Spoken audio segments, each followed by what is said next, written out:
할렐루야. 본문이 한 군데가 더 있습니다. 출애굽기 23장 16절부터 19절의 말씀인데요. 자, 여러분 화면을 보시면 제가 봉독해 드리겠습니다. 맥주절을 지키라. 이는 내가 수고하여 밭에 뿌린 것의 첫 열매를 거둠이니라. 수장절을 지키라. 이는 내가 수고하여 이룬 것을 연말에 밭에서부터 거두어 저장함이니라. 네 모든 남자는 매년 3번씩 주 여호와께 보일지니라. 너는 내 제물의 피를 유교병과 함께 드리지 말며 내 절기 제물의 기름을 아침까지 남겨두지 말지니라. 내 토지에서 처음 거둔 열매에 가장 좋은 것을 가져다가 너의 하나님 여호와의 전에 드릴지니라. 너는 염소 새끼를 그 어미의 저주로 삼지 말지니라. 아멘. 할렐루야. 어떤 사람이 랍비에게 찾아가서 인생에 행복해지는 비결이 무엇인지를 물었다고 그러죠. 랍비는 이 사람을 바라보면서 빙그레 웃으면서 대답을 했습니다.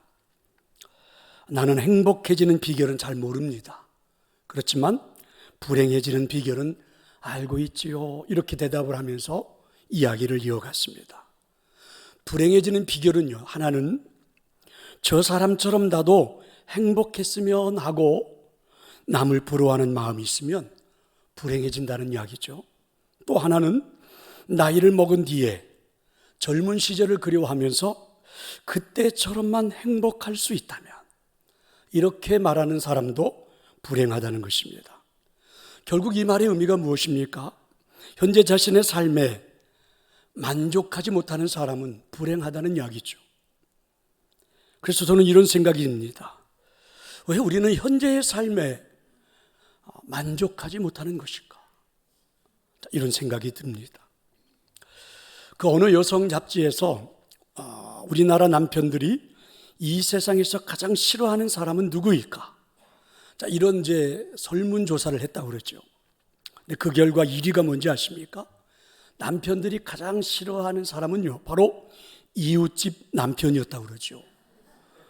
도대체 이유가 뭘까? 그랬더니 이 설문에 참여했던 한 남성이 그 이유를 이렇게 대변을 했습니다.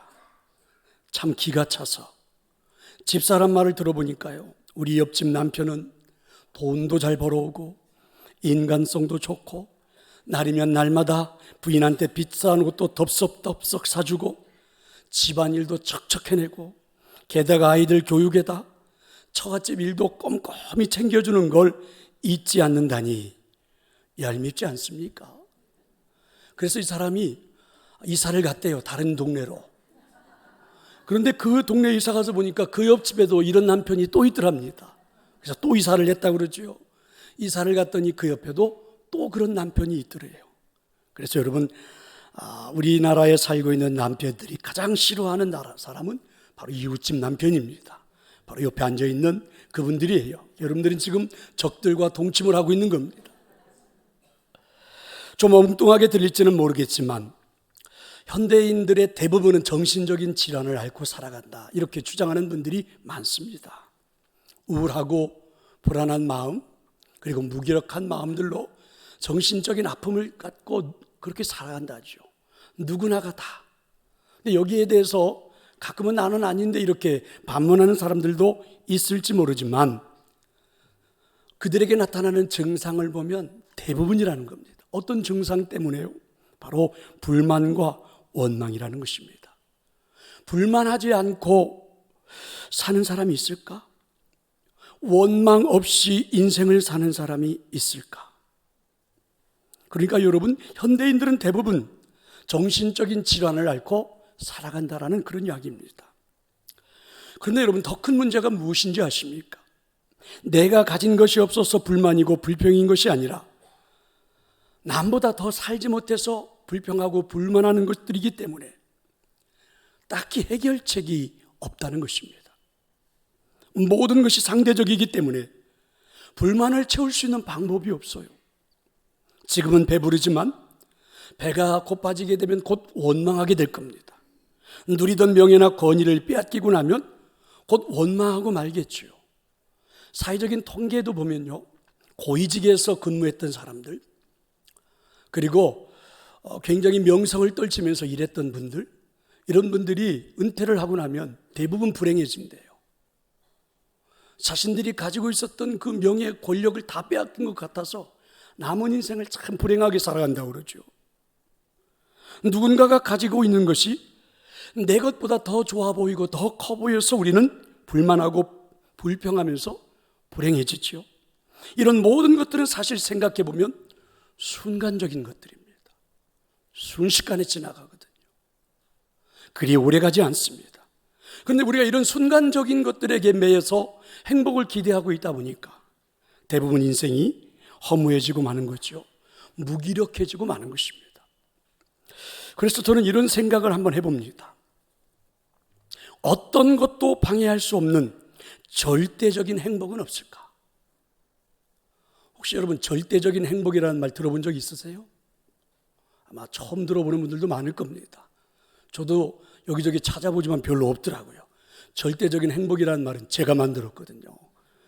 왜냐하면 딱히 뭐라고 설명할 방법이 없어서, 설명할 낱말이 없어서 그렇게 한번 표현해 봅니다. 어떤 것도 방해할 수 없는 절대적인 행복은 없을까? 불평과 불만이 우리 마음을 사로잡으려 할 때에, 불행이 엄습해 올 때에 막아낼 수 있는 그 무엇, 바로 절대적인 행복은 없는 것일까? 여러분은 어떻게 생각하십니까? 혹시 절대적인 행복을 누리고 사시는 분이 이 자리에 있습니까? 이런 예를 들어보면 어떨까요? 무언가를 받아서 정말 기뻐하는 사람들이 대부분이죠. 그런데 여러분, 주어서 기분 좋은 사람들도 있더라고요. 자신 스스로 혼자서 먹음으로 인해서 기뻐하는 사람들이 대부분이지만 남을 맛있게 먹여주면서 기뻐하는 사람들도 있더라고요. 여러분은 어느 쪽입니까? 지금은 돌아가셔서 천국의 하나님의 나라에 가셨으니까 제가 이름을 거론해도 괜찮을 것 같아요. 혹시 여러분들도 아실 겁니다.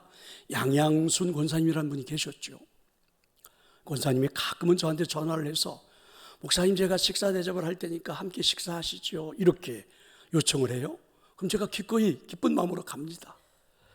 집사람하고 같이 가면 저보고 메뉴를 고르라고 해요. 그래서 제가 가끔은 그 감자탕집 이런 데 가서 얼마나 맛있는지 모르겠거든요. 그래서 이제 금식을 시켜놓고 있으면 이 권사님이 함께 식사하는 자리에서 처음부터 끝까지 내내 웃고만 계십니다. 그러면서 저한테 이렇게 시작을 해요. 목사님, 카드를 하나 보여줍니다. 이거 아들 카드예요. 아들 카드. 아들 카드 들고 왔습니다. 맛있는 거 많이 드세요. 이분은 식사도 잘하지 않습니다. 드시지도 않아요. 처음부터 끝까지 저만 바라보고 끝까지 웃고만 계십니다. 제가 맛있게 먹고, 그리고 웃고 계시는 권사님 마치 어머니 같아서 함께 이야기를 나누고, 그리고 모셔다 드리죠. 그러면 저도 행복하고 얼마나 기쁜지. 그렇습니다. 받아서가 아니라 주어서 기분 좋은 사람, 자신이 먹어서가 아니라 남을 먹임으로 즐거운 사람은 도대체 어떤 마음이면 그럴 수 있을까? 그 마음이 어떤 마음이면 그럴 수 있는 걸까? 분명 이런 분들이 존재하기 때문에 말입니다. 이런 분들의 마음을 이렇게 표현하면 어때요? 절대적인 마음을 소유한 자라. 상황이 흔들리지 않는 마음, 불평불만에 사로잡히지 않는 마음, 그 자체로 절대적인 기쁨을 누리는 마음, 행복을 누리는 마음. 자, 이런 마음들이 아닐까요? 사실 감사하는 마음은요, 여러분, 절대적인 성격을 가져야만이 가능합니다. 상대적인 감사는 상대적인 이유로 소멸될 확률이 굉장히 많습니다. 무슨 말씀입니까? 무엇을 얻어서 감사하다가 보면 잃으면 원망하겠다는 거거든요. 웬만큼 가져야 감사할 수 있다, 이렇게 생각하면요, 더 가진 사람을 보면 불평하겠다는 것입니다. 고로 사람이란 누구에게나 감사할 수 있는 나름의 비법이 좀 필요하지 않을까요? 그것이 바로 저는 절대적인 마음이 아닐까, 이런 생각이 듭니다. 파핀이라고 하는 사람은 이렇게 말을 합니다. 사람은 세 가지만 있으면 불평할 자격이 없다는 겁니다. 첫째는 한 끼의 양식이 있으면 감사하라. 둘째는 오늘 아침 일어나서 건강하면 감사하라. 세 번째는 소망이 있으면 더욱더 감사하라. 그럼 이분의 주장대로 말하면요, 우리에게는 여러분 불평하거나 원망할 권리가 없어요. 그렇지 않습니까? 오늘 아침 일어나고 보니까 한 끼 양식은 있잖아요. 오늘 하루를 살 수 있는 소망이 있잖아요. 건강하잖아요. 불평하거나 원망할 권리가 없는 거지요. 여러분, 이런 마음을 절대적인 감사, 절대적인 마음, 이렇게 말할 수 있지 않을까? 바로 이런 절대적인 마음을, 그래서 소유한 자만이 행복을 누릴 수 있다라는 그런 말입니다. 여러분, 지금은 국민 소득보다도 국민 행복 지수가 더 중요한 그런 시대입니다. 1974년 미국의 유명한 경제학자이자 행복 경제학의 창시자로 불리는 리처드 이스털린 교수라는 분이 있습니다. 소득이 높아져도 꼭 행복으로 연결되지 않는다, 이런 논문을 발표하면서부터 이분을 경제학자인데 행복을 만들어내는 경제학자라고 이니셜을 붙여준 거죠. 그래서 이분이 주장한 것이 이스털린 패러독스, 역설입니다.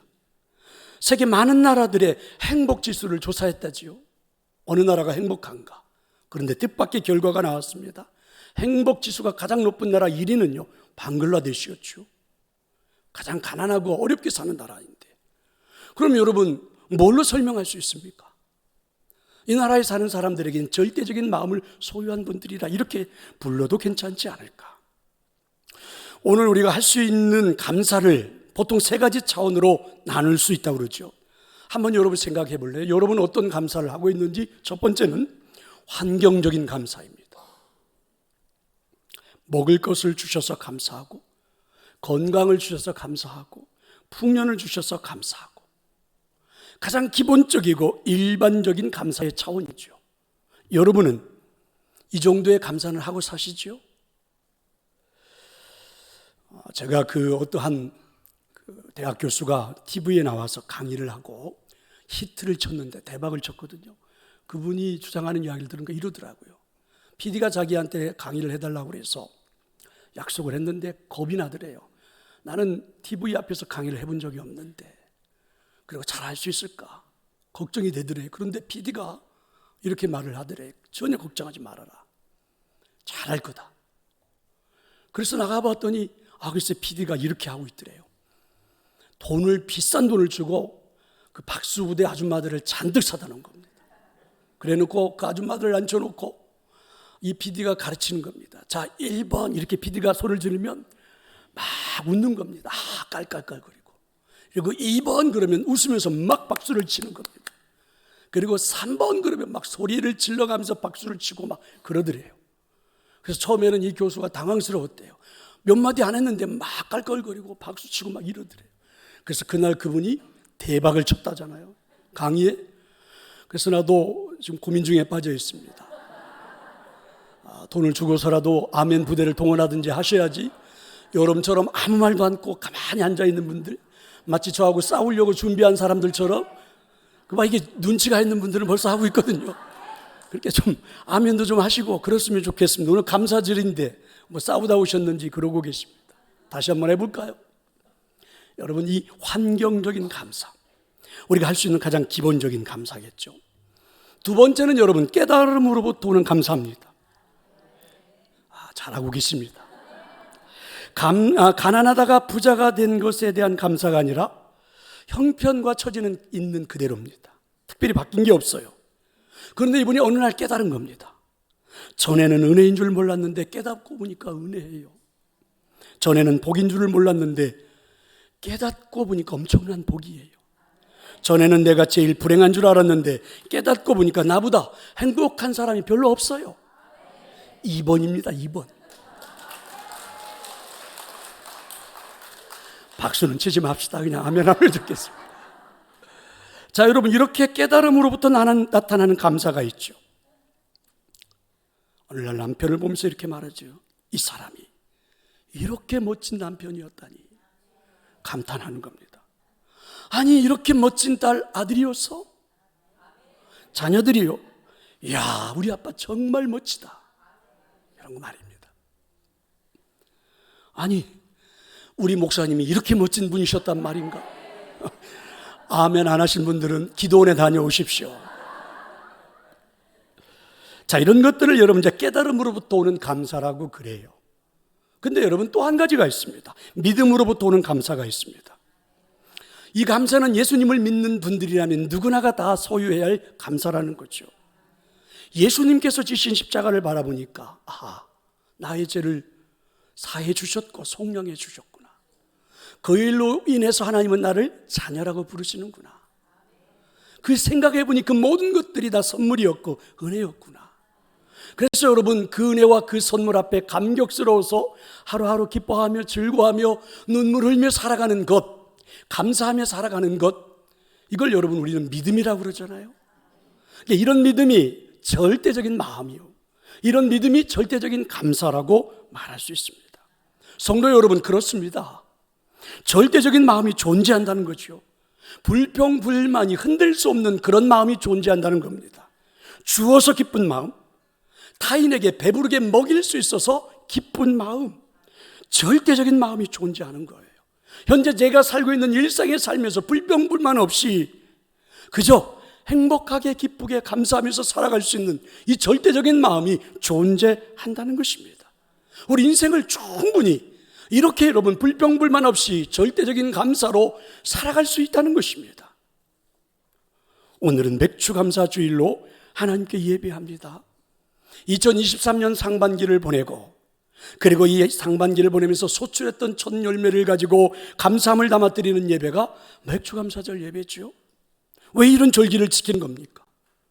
왜 우리가 오늘 이런 예배를 드리는 겁니까? 바로 절대적인 마음, 절대적인 감사를 아는 존재가 되기 위해서입니다. 그래서 맥주감사절은 이런 절대적인 감사, 절대적인 마음을 가질 수 있도록 하나님 우리한테 주신 방법이에요. 그러면 절대적인 마음, 절대적인 감사를 소유하는, 그래서 조건과 원리를 한번 배워볼 필요가 있습니다. 절대적인 마음을 소유하는 조건이 무엇입니까? 절대적인 마음을 소유하는 조건이 무엇입니까? 모든 일에 우선 감사할 수 있어야 합니다. 아멘. 그렇습니다. 왜 그럴까요? 하나님의 구원을 경험했기 때문입니다. 하나님의 은혜를 받았기 때문입니다. 이스라엘이 애굽에서 종로로 닫은 430년이라는 세월은 그들에게 곤욕의 세월이었죠. 이 고통의 신음소리를 하나님은 들으셨습니다. 그래서 그들을 젖과 꿀이 흐르는 가나안 땅으로 인도해 주셨고, 가나안 땅에서 그들은 먹고 마시고 풍요를 누리며 살게 되었습니다. 그런데 이 모든 과정들은 전적으로 다 하나님의 은총입니다. 하나님이 베풀어 주신 것이죠. 만약에 이것을 알 수 있다면, 내가 하나의 농사를 지었어요. 농사를 통해서 얻은 첫 소산, 그 열매를 거두고 나는 어떤 행동을 해야 하는가? 이 첫 열매를 들고 나는 어떤 행동을 해야 하는가? 그게 여러분 맥주감사 주일이에요. 열매 하나를 들고 하나님 앞에 나아가서 감사다라고 지키라는 거죠. 오늘 우리가 출애굽기 23장을 보았잖아요. 여기 말씀을 읽다가 보면 마치 하나의 법처럼 되어 있어요. 하늘 우리가 지키고 있는 이 나라의 헌법처럼 그렇게 되어 있죠. 매년 남자들은 적어도 3번은 예루살렘 성전에 반드시 나와서 하나님 앞에 얼굴을 보이라는 겁니다. 이스라엘은 예루살렘의 성전이 딱 하나잖아요. 그럼 전국에 다 흩어져 살다가도 이거는 적어도 1년에 딱 3번 이상은 남자들은 반드시 성전에 와서 하나님 앞에 얼굴을 보이래요. 6월절, 그 다음에 오늘 우리가 지키고 있는 맥주절, 그 다음에 수장절이라고 그러죠. 우리가 지키는 추수감사죠. 이 3번의 절기는 반드시 하나님 나오라는 겁니다. 여러분, 법조항처럼 되어 있어요. 그런데 여러분, 이것은 법이라기보다는 여기에는 더 깊은 의미가 담겨 있는 것입니다. 내가 땀 흘린 노력 이전에 하나님의 은총의 역사가 있었음을 분명히 이 절기를 지키면서 인정하라는 거죠. 절대적인 마음을 소유하는 조건은요, 하나님의 은혜를 표현할 줄 아는 것입니다. 그게 바로 감사하는 마음이죠. 이렇게 해서 탄생된 것이 맥주절입니다. 사람이란 누구나 다 그렇습니다. 평안하고 누릴 것이 많을 때는요, 그 평안의 출발을 대부분 자기 자신에게 두는 잘못된 습관들이 있습니다. 그것에 대해서는, 이런 마음에 대해서는 이스라엘 백성들이나 오늘 예배하는 저나 여러분이나 이 지구상에 살고 있는 모든 사람들인 별반 다를 바가 없습니다. 이스라엘 백성들이 가나안 땅에서 농사를 지어서 배불릴 수 있었던 것은 하나님께서 그들에게 가나안 땅을 주셨기 때문입니다. 절기를 지키는 그 규례가 기록되어 있는 게 주로 레위기인데요, 레위기 23장 10절을 보면 맥주절에 대해서 아주 이렇게 표현했습니다. 이스라엘 자손에게 말하여 이르라, 너희는 내가 너희에게 주는 땅에 들어가서 너희의 곡물을 거둘 때에 너희의 곡물의 첫 이삭 한 단을 제사장에게로 가져갈 것이요. 중요한 것은 여러분, 맥주절에 대한 걸 땅과 연결시키는 겁니다. 땅, 가나안 땅, 내가 농사하는 그 땅, 내가 농사하는 그 토지, 내가 농사하는 그 밭, 그러니까 이스라엘 백성들의 소유가 아니라는 거죠. 하나님이 주신 것입니다. 이것을 먼저 생각하라는 거죠. 이게 바로 맥주 감사절의 의미입니다. 다르게 말해보면 절대적인 감사라는 거예요. 오늘 우리는 여기서 생각을 해봐야 합니다. 오늘 내가 있는 이 삶의 자리는, 지금 내가 생활하고 있는 내 삶의 자리는 어떻게 시작된 것입니까? 내가 가지고 있는 소유는 어떻게 시작된 것입니까? 알아야 하지 않을까요? 맥주절을 지내는 이유가 무엇입니까? 이스라엘 백성들에게는 땅이라는 전제 조건을, 오늘 내가 농사에서 소득을 얻은 이 모든 것들은 땅이라는 전제 조건이 있었음을 알아야 되는 것처럼, 맥주 감사절은 우리에게 전제가 무엇입니까? 하나님이 나를 구원시켜 주셨음이, 하나님 내게 은혜를 베풀어 주셨음이 전제되어야 한다는 거지요. 이게 맥주절입니다. 내가 소유한 모든 것이 다 하나님의 것이라는 고백이 바로 절대적인 마음을 소유하는 조건이 되는 것입니다. 내가 가지고 있는 그것이 그 무엇이든, 내가 가지고 있는 것이 얼마라 할지라도 하나님께서 나에게 주셨다는 것은 은혜입니다. 하나님의 것을 내가 사용할 뿐이라는 근본적인 은혜인식, 그렇죠?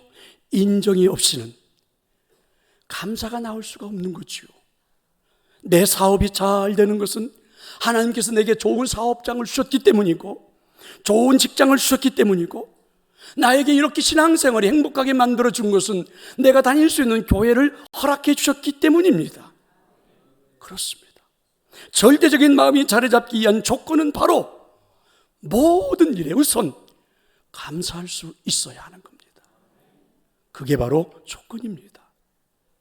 첫 열매, 첫 이삭, 여러분 그 한 단은 그리 커 보이지도 않아요.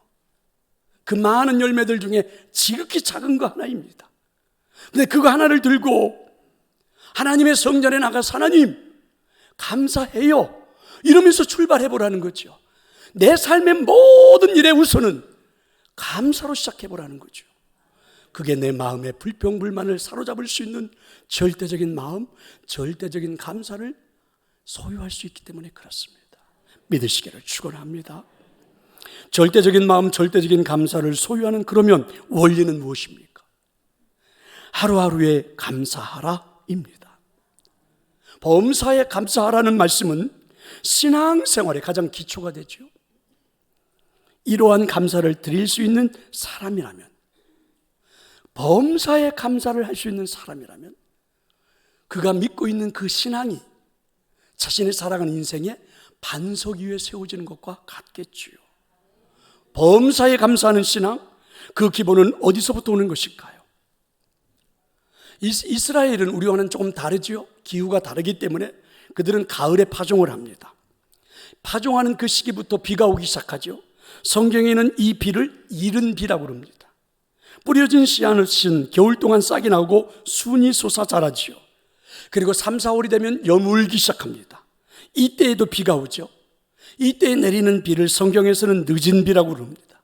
이렇게 이른 비와 늦은 비를 맞으면서 자란 곡식은 늦봄이 되면 거두게 되고, 이때 추수가 모든 열매의 첫 수확이 돼요. 그때 그 열매를 가지고 드리는 절기를 맥주 감사절 이렇게 말하죠. 하나님은 이 첫 수확의 기쁨을 감사로 출발하라는 겁니다. 첫 수확의 기쁨을, 한 해를 살게 되는 첫 시간의 기쁨을 감사로 시작하라는 거죠. 예수님은 이것을 우리에게 뭐라고 가르쳐 주십니까? 일용할 양식을 가지고 감사라고 말씀하지 않습니까? 그래서 하나님의 뜻을 이해한다면 맥주절을 감사하라는 말씀은 현재의 생활을 행복하게 누리라, 이런 말과 같은 것입니다. 아침에 일어나서 오늘 하루를 행복하게 살아갈 걸 생각하면서 감사로 시작하는 거죠. 여러분, 매 주일마다 한 주가 시작되는 이 시간, 이 한 주간도 행복할 거라고 믿고 여러분 예배하면서 감사하면서 한 주를 시작하는 겁니다. 여러분, 매월 첫째 날, 이 한 달 하나님의 은혜로 감사할 것, 행복할 것이라고 믿고 감사로 시작하는 거죠. 매년 1월, 이 한 해도 하나님의 은혜로 우리는 행복할 거라고 믿고 감사로 시작하는 거죠. 이게 바로 맥주감사주일입니다. 하루하루를 감사하며 살 수 있는 원리죠. 왜 그럴까요? 왜 그리해야만 합니까? 이것이 행복한 삶이기 때문입니다. 하나님 우리에게 말씀하시죠. 만약에 이 맥주절의 감사를 우리가 잃어버리면, 첫날의 그 행복을 우리가 잃어버리면 이내 우리 마음은 불평으로 물들어 버리기 때문입니다. 이내 원망으로 가득 차기 때문입니다. 이런 인생이 행복할 리가 있을까요? 이런 인생이 행복할 리가 있을까? 감사절을 지키지 않는 것은 첫 열매를 내가 손에 들고서도 불행하게 한 해를 시작하는 것과 똑같다는 이야기죠.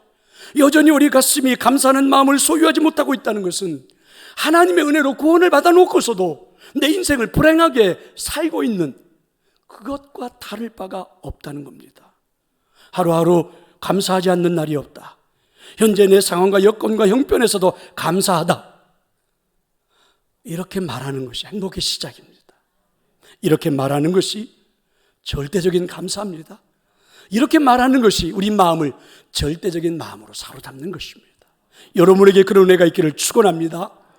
그럼 이제 절대적인 마음, 절대적인 감사를 소유하는 조건과 원리를 알고 나면 자연스럽게 우리 마음을 사로잡는 게 있습니다. 그게 뭘까요? 바로 자족하는 마음입니다. 자족, 스스로 행복하다고 고백하는 마음이죠. 6절의 말씀은 이렇게 되어 있습니다. 자족하는 마음이 있으면 경건은 큰 이익이 된다. 해석해 보면 자족하는 마음이 있다면 인생은 행복하다, 이런 말씀입니다. 우리는요 잘 알고 있습니다. 그리고 누구도 부인할 수도 없어요. 이 말에 대해서 누구도 외면하지 않습니다. 다 수긍합니다. 그런데 잊어버리고 사는 게 있어요. 그게 뭘까요? 7절이죠. 7절. 우리가 세상에 아무것도 가지고 온 것이 없음에 또 아무것도 가지고 가지 못하리니. 그렇습니다. 다 알고 있는 거지요. 우리가 빈손으로 왔다가 빈손으로 가게 될 겁니다. 가진 것 하나 없이 태어났기에 아무것도 가지고 가지 못할 겁니다. 부인하는 사람이 있으세요? 없습니다. 그래서 여러분 8절은 우리에게 이렇게 말씀해 주셨어요. 먹을 것과 입을 것이 있으면 그저 감사하라. 너무 욕심에 빠져 부를 축적하려고 하면 결국 시험에 들 거다. 처음 감사로 인생을 시작하지 않는다면 결국은 시험에 들 것이고, 그렇게 어리석게 살다가는 파멸에 빠지게 될 거다. 불행해질 거다라는 말이겠죠. 그런데도 자족하지 않은 채 돈을 사랑하다가 보면 일만하게 뿌리가 될 거고, 오히려 그 돈 때문에 근심거리가 될 거다. 결국 우리 마음은 불평이 쌓일 거고, 결국 우리 마음은 원망이 넘쳐날 거고, 늘 세상을 그렇게 불평하며 원망하며 웃음을 잃어버린 저 인생을 살아가게 되겠죠. 그런 인생이니까 불행하다는 겁니다. 이런 인생의 행복이 찾아올 리가 없다는 거예요. 그게 오늘 하나님 우리에게 주신 말씀입니다. 옛적에 쥐 부부가 살고 있었습니다. 이들에게는 세상에 둘도 없는 총명하고 예쁘고 아름다운 딸이 하나 있었습니다. 딸이 이제 나이가 차서 시집을 보낼 때가 됐죠. 그래서 이 부모 쥐들은 어떻게 좋은 사윗감을 맞이할 수 있을까 해서 직접 찾아 나섰습니다. 천상천하에 정말 우리 딸의 가장 배필이 될 만한 사이가 어디 있을까 찾고 찾다가 세상에서 가장 넓고 따뜻한 가슴을 가진 태양을 만났습니다. 구원 요청을 했지요. 그랬더니 태양이 이렇게 말합니다. 아무리 높은 곳에서 세상을 비추지만 구름이 가리면 나는 아무것도 아닙니다 라면서 사양을 하는 겁니다. 그래서 이 쥐부부는 구름을 찾아갔죠. 그런데 여러분, 구름도 역시 말하는 겁니다. 나는 바람이 거세게 불면 볼품없이 밀려가 버리는 존재이니 차라리 바람을 찾아가서 이야기해 보세요. 사양을 하죠. 그래서 바람을 찾아가 보았습니다. 그랬더니 바람이 심각하게 고민을 하더니 이렇게 말하는 겁니다. 나는 대단한 이력으로 힘을 발휘할 수는 있으나 수천 번 넘어뜨려 버리려고 아무리 노력을 했지만 아직도 넘기지 못한 기둥이 하나 있습니다. 돌기둥입니다. 그래서 부모제는 이제야말로 좋은 혼처가 정해지는구나 생각하면서 돌기둥을 찾아가서 자초지종을 이야기했지요. 이때 돌기둥이 이렇게 말합니다. 모든 풍상을 겪으면서 이렇게 서 있지만 딱 한 가지 무서운 존재가 있다는 겁니다. 내 발밑에 와서 매일같이 들어와 땅을 파면서 돌아다니는 바람에 구멍이 생겨서 언젠가는 나도 쓰러질 건데, 그래서 나도 세상에서 제일 무서운 게 쥐라는 겁니다. 결국은 태양보다도 구름보다도 돌기둥보다도 강하고 힘있는 신랑 오부는 누구입니까? 현재 함께 하고 있는 쥐뿐이더라는 그런 이야기죠. 자족하는 마음, 만족하는 마음, 하나님 우리에게 주시는 귀한 마음 아닐까요? 성도 여러분, 우리 인간은 하나님의 특별 제작품이라는 것을 아십니까? 이 세상에 단 하나밖에 없는 가장 멋진 존재가 바로 나입니다. 이거 아멘을 그렇게 하실 겁니까? 내가 이렇게 들었는데 다시 한번 하겠습니다. 이 세상에 단 하나밖에 없는 가장 멋진 존재가 바로 나입니다. 적어도 이 정도는 하셔야지. 무슨 말씀입니까? 더 이상 바랄 게 없다는 거예요. 하나님 우리를 그런 존재로 만들어서 이 세상에 내보내신 거예요. 그게 바로 나예요. 그게 바로 여러분이에요. 그런데 여러분, 인생을 살아가면서 여러분 눈에 비치는 나라는 존재는 참 슬프지 않습니까? 지금 현재 여러분의 눈에 비치고 있는 여러분 자신의 존재는 얼마나 슬퍼요. 제가 말해볼까요? 나라는 존재는 이렇게 보입니다. 고생만 하면서 살아온 것 같아요. 나만. 손해만 보면서 살아온 것 같아요. 나만. 복도 지질이 없는 사람처럼 보입니다. 나만. 돈도 제대로 써본 적도 없는데 인생은 다 지나가 버린 것 같습니다. 나만. 뭔가 행복한 삶을 한 번도 살아본 적이 없는데 이제는 죽을 날을 기다리는 존재가 돼버린 것 같아요. 바쁘게 살다 보니까 건강을 제대로 챙겨본 적이 없는데 이제는 여기저기 아픈 병든 몸만 남았습니다. 인생이 참 슬퍼요. 인생이 참 슬퍼요. 여러분, 이런 마음을 뭐라고 표현하면 좋을까요? 절대적인 불행이라고 할 수 있지 않을까? 절대적인 불행. 여러분, 이런 분들에게 무엇을 주면 행복할까요? 이런 분들에게 여러분 무엇을 하게 하면 행복할까요? 이런 분들에게 무엇을 먹게 하면 행복할까요? 이런 분에게 무엇을 보게 하면 행복할까요? 불가능합니다. 불가능해요. 이런 분들이 교회에 온들, 예배를 한들, 기도를 한들 뭐가 행복하겠습니까? 괜히 교회 와서 제 속만 뒤집어 놓지. 아무리 행복한 프로그램을 만들어 놓으면 뭐합니까?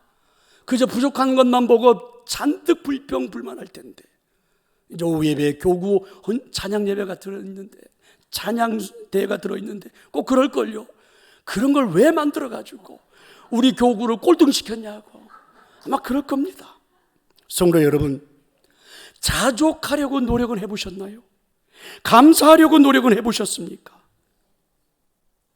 절대적인 마음을 만들어 놓지 않는 한, 하나님이 주시는 마음을 내 마음으로, 내 것으로 만들어 놓지 않는 한 여러분, 행복은 없습니다. 행복할 수 없어요. 절대적인 마음을 만드는 조건이 무엇입니까? 우선 모든 일에 감사하다는 말부터 시작해 보십시오. 절대적인 마음을 만드는 원리가 무엇입니까? 눈 뜨고 하루를 시작할 때에, 한 주간을 시작하는 주일에, 한 달을 시작하는 1일에, 1년을 시작하는 1월에 감사하다고. 지극히 적은 소출 첫 열매이지만 그 곡식단 하나 들고 하나님께 나아가서 감사하다고 말하면서 시작해 보십시오. 이때 생기는 마음이 뭐라고요? 자족하는 마음입니다. 그게 바로 맥주 감사절이고 오늘 우리는 그런 마음으로 하반기를 시작하는 것입니다. 저는 꼭 여러분에게 한번 도전해 볼 수 있기를 축원합니다. 그렇게 해야 여러분 행복한 인생 살아갈 수 있습니다. 이제 찬양하려고 합니다.